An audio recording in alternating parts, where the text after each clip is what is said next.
Look at central Damascus and you might think that this city is calm. But when night falls, head for the suburb of Douma, only 15 minutes drive away.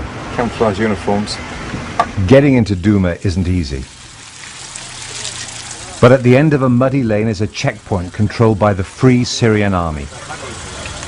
A loose alliance of mainly army defectors across the country who are fighting President Assad's military. Locals say they've kept the president's men out most of the time for the last 2 to 3 weeks. Their light weapons, shotguns and pistols as well as rifles, can't stop an assault, but could make it costly for the regime's forces to stay too long. The president says they're an armed gang, directed by foreign conspirators. They say they're protecting the people. Pass this on to the world. Our revolution is peaceful. We don't attack the regime. They attack us. We're in control here. Douma is ours. Syria is ours, and we'll win. The army and the security forces keep trying to get into here, but we defeat them.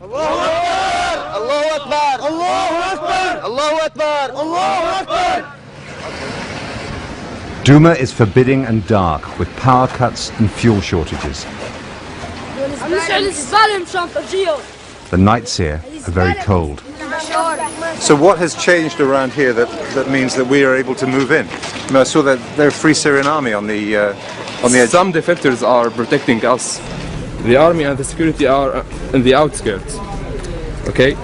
But inside the city there are defectors. You mean these are defectors who are fighting for you now? Yeah. Slowly people emerged from the evening prayer. Too often for them, the nights have belonged to the president's arrest squads. Now, nervous shadows, they head to the place near the mosque, where numbers make them feel strong.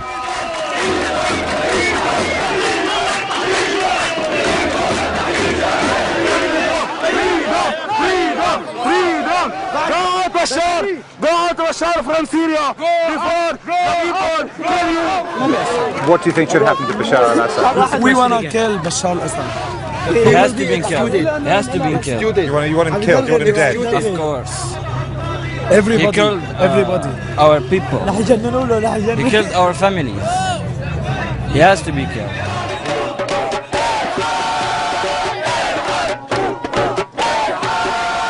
The young men were full of bravado. The older ones also talked about victory, but they were more conscious of the regime's strength. Do you want help from abroad? Do you want foreign intervention in this? Well, if there is intervention from international, it's good. We're gonna win, whether there is an intervention from outside or not. But the intervention will accelerate the step down of Bashar al-Assad. Their enemy, the president, also has strong supporters who will chant, clap and fight for him. But for protesters across the country, there's no turning back. This is all bad news for President Bashar al-Assad. An important part of his capital city in the hands of the people and defended by men who have defected from his armed forces. The question is how much firepower the president has at his disposal and whether he chooses to use it here to regain control of these streets. Then they said it was getting dangerous and hustled us out. A few hours later, activists say, the security forces were back, arresting more people. Jeremy Bowen, BBC News, Douma.